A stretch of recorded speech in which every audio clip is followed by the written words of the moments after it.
Imagine living in your dream home for nearly 4 decades. A home filled with your life's work, your art, your soul, only to have it stolen from you by a greedy landlord's daughter. That's exactly what happened to my neighbor.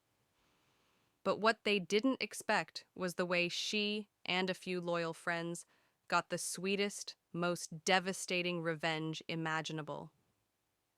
If you've ever had someone underestimate you, betray your trust, or try to take what's yours, hit that like button right now. Because this is one of those rare moments where karma comes wrapped in paint and irony. Let's dive in. My neighbor, let's call her Rebecca, isn't just a neighbor. She's an artist in the truest sense of the word. Every brushstroke she's ever painted feels alive. When you walked into her home, you weren't just entering a house, you were stepping into a storybook. Murals of Disney classics and fairy tales stretched across the walls. The kind of detail that made you pause and forget, for a second, that real life existed outside those walls. From the outside, the house looked ordinary, quaint even, with a cottage-style facade. But inside, it was pure magic. Rebecca had been there since the mid-80s. She wasn't some new tenant. She was practically part of the foundation. She had an understanding with the original landlord. Her murals and art weren't an issue, and eventually, the house would be hers. That was the deal. She raised her family there, retired there, poured decades of her soul into the place. But fate is cruel. The landlord passed before he could officially sign the paperwork to transfer the home. That's when his kids swooped in. At first, it seemed routine, but then one of the sons visited with his daughter. And the daughter? She fell in love with the house. Not Rebecca. Not her story. Not the decades she spent building this home into a masterpiece. She fell in love with the art, with the novelty of living in a house covered in murals. And just like that, Rebecca's life was ripped out from under her. No lease, no official papers, just the cold, hard greed of a family who saw something they wanted and took it. I'll never forget the day she told me. Her hands were trembling as she tried to keep it together, her eyes glassy with tears.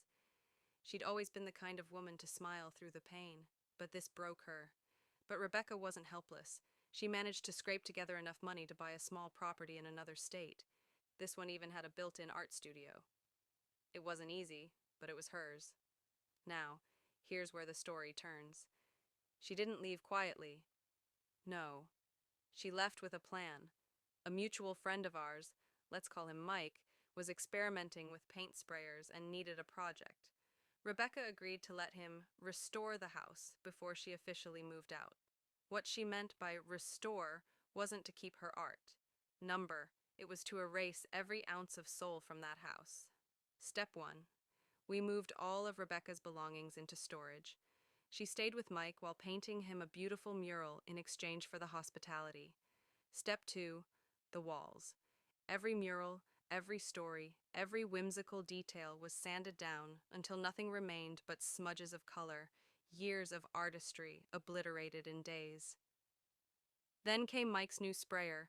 Thick coats of primer covered the walls, stroke after stroke, layer after layer, until the house looked sterile.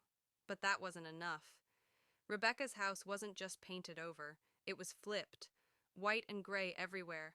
Semi-gloss walls that made the house feel like a hospital waiting room. Cabinets and trim drowned in depressing shades of gray. The warm, whimsical murals of Cinderella and Sleeping Beauty were now lifeless shells of drywall. Step 3. The facade. That charming cottage look? Gone. The landscaping stripped bare, replaced with gravel and a single boulder. The place no longer looked magical. It looked soulless. It was like watching someone take a vibrant, living soul and drain it until nothing but a husk remained.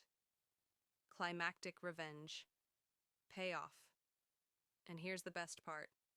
A few weeks later, I ran into another neighbor. Apparently, the son's daughter had shown up with U-Hauls, expecting to move into her new storybook cottage.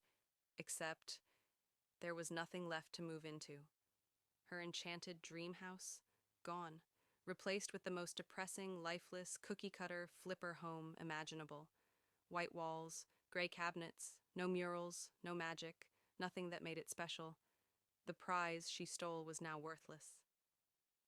There's a certain beauty in this kind of revenge.